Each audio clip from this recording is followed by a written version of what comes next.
Global Economic Forum. A lot of billionaires and presidents and prime ministers and economy ministers come to Davos. So ahead of that conference, the organizers publish a lot of papers. It's kind of PR also for the conference. So this time, one of the papers that they published ahead of the conference was a list, a ranking of the most innovative economies in the world. So I saw in one of the websites, I see this headline, Israel ranked second, the second most innovative economy in the world. I was happy. I was happy because being second means that we are ahead of most of the other economies. Only one is ahead of us. And that includes, obviously, the United States, Canada, Japan, China, Taiwan, South Korea, Germany, England, you name it. So I was happy, but I was also curious to know which economy is more innovative than Israel, according to the Swiss group that organizes this conference. So I clicked on the link, and it was Switzerland. Now, I can assure you, and I have a lot of respect for Switzerland, but I can assure you that except for producing cheese, they do nothing more innovatively than Israel. So actually, we are the most innovative economy in the world. And to conclude, I will tell you, I could go on and on talking about this issue that is very close to my heart, but I would tell you this. I remember when I came to Israel in 1971, I remember vividly two things. A lot of things, obviously. I remember two things that are relevant. The big wall, was that one of the things? Excuse me? The big wall, the apartheid wall, did you No, know that? not that. The terrorist attacks started later. That's the third thing. Wait. Now, we will have to. You're right. All right, my bad, I'm sorry. Yeah, got you. Don't worry. We'll have a Q&A. So I remember, Palestinian terrorism didn't change, unfortunately. But there were two things that changed dramatically. The first one was, I came from a very big city, Tel Aviv. Buenos Aires. Buenos Aires is a city that, I don't know if you have been to Buenos Aires, a city that never sleeps, 24/7 action. Those days in Tel Aviv, there was only one television channel, black and white. 10 p.m., it would end its broadcast with a quite awkward clock that ticked for 30 seconds, and then exactly at 10 p.m. it went, the broadcast is ended, and all Tel Aviv in population, you could see from the windows the light going off, and the people go to sleep at 10 p.m. Today, Tel Aviv is no different from New York and London and Buenos Aires in an incredible, bustling metropolis that, again, never sleeps. And the second thing is more interesting.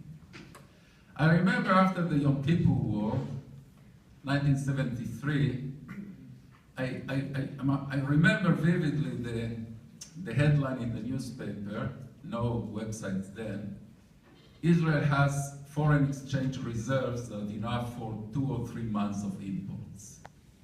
In 2 or 3 months, we will not have sugar, coffee, whatever, unless we get urgent loans. Today, thanks to Israel exports, the Bank of Israel has foreign exchange reserves in the excess of $100 billion. That's the change that happened in the Israeli economy. That doesn't mean we don't have problems. We do have problems. We have serious problems of fair distribution of the wealth without deteriorating again into a centralized socialist economy. But to conclude, I would say that we enter our 70th year of renewed existence with great optimism, and yes, with a lot of pride. A lot of pride in what we achieved during those 70 years, in spite of all the attempts to annihilate us, to delegitimize us, etc., etc. Actually, Zionism won, big way. Thank you.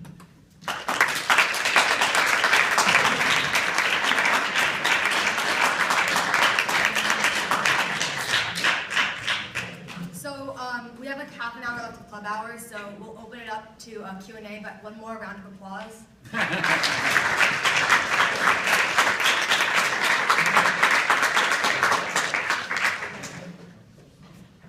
Yeah, your name? Ahmed, and you speak of Israel's relationship with everybody around the world. How about the kids being killed continuously in Gaza every day? It's a tragedy, not every day, thank God. Like once a year, it's occasional, like annually.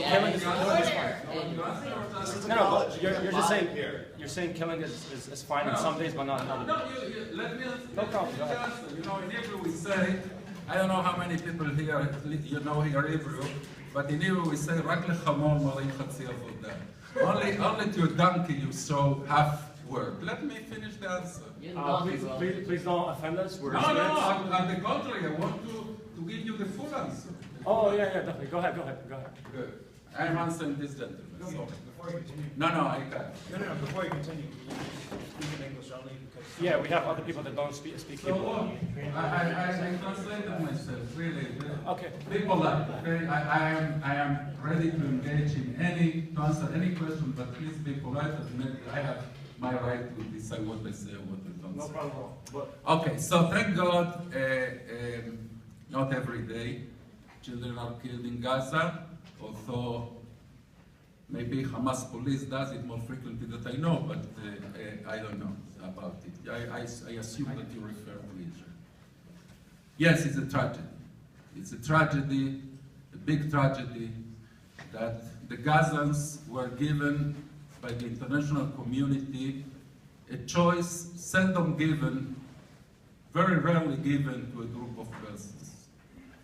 In 2005, when the independent de facto Palestinian state was established in Gaza, after Israel withdrew its civilians, its army, its communities, and the corpses from the graves, the Gazans were given the opportunity, the choice, to decide whether they want to be a Middle Eastern Singapore or a Middle Eastern Somalia.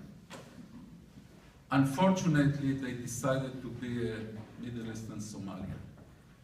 To use every single penny, every single pound, every single yen, every single dollar that was generously contributed by the international community, not to build hospitals, not to build roads, not to build schools, not to build universities, but to amass armaments to attack Israel. How do I know that? Because Mahmoud al-Zahar, one of the leaders of Hamas, recently said, what's the big deal? If we would have wanted to be Singapore, we would be Singapore. But we didn't want to be. We wanted to be what we are, a part of what he calls the resistance to exterminate the Zionist entity. It's a tragedy. In addition to that tragedy, that tragic decision by the Gazans, the incredible, cruel fact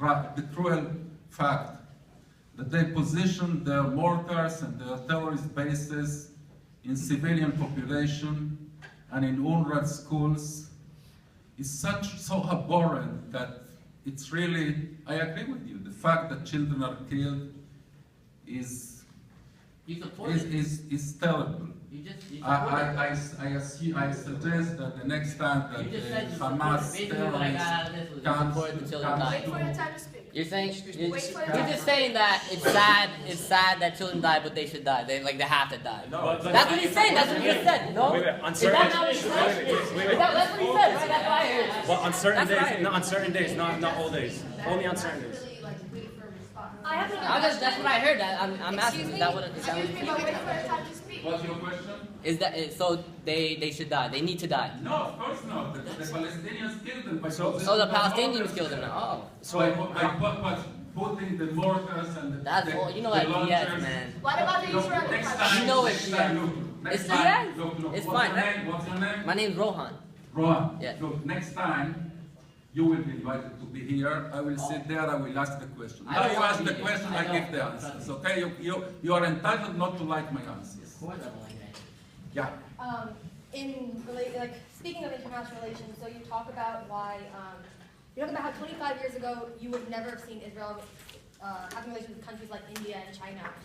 So why now, like as you mentioned, Israel's like a dot on the map. Do they find it so important to have a relationship with such a small country? I think that the improving relations with Israel of Israel in the world stem from three reasons. The first, our know-how. Our know-how in technology, in innovation, our being an innovative economy that the world needs, and cybersecurity, and as you said, autonomous vehicles and others.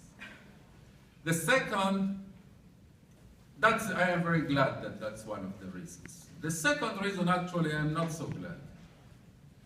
The second reason that the world looks for our friendship is that we were forced to develop an unequal know-how in anti-terrorism. The Arab terrorism against Israel and against Israelis forced us to develop unique techniques to combat terrorism. And now that the terrorism is spreading all over the world and not only against Israel, there is a big demand for our know-how in security and anti-terrorism techniques to combat mainly Arab terrorism. And the third reason, I think that the world starts to get fed up with the anti-Israeli propaganda, that part of it we saw a few minutes ago. But in larger scales, I think that, for instance, if you ask the Prime Minister of India, he understands already that, excuse me for, I hope this gentleman here will agree that I say that word, but they understand it's bullshit. Yeah, I just want to reiterate for everybody. It's a question and answer. If you would like to go outside afterwards and explain to other people how wrong you think the speaker is, you're free to do that. It's a question and answer. That's the title of this portion. So please be respectful. If you don't like the answer, that's your prerogative. You're entitled to do that. So going back to the economy, I think, not that it's really a bruise on my ego, but I always sort of felt like it's like you can look at, and it's true even today with our incredibly strong economy in Israel, we rely on support from the U.S. Do you think that the economy is reaching a point, or will reach a point soon where, let's say the U.S. took a neutral stand, not negative, but not positive. Let's say they somehow managed to just become neutral. Okay, it's enough, right? They're kind of neutral on Switzerland. Could Israel's economy withstand? No, Israel economy does not rely on the United States anymore, obviously. We did. You know that the Bush administration, not George W. Bush 41, decided to give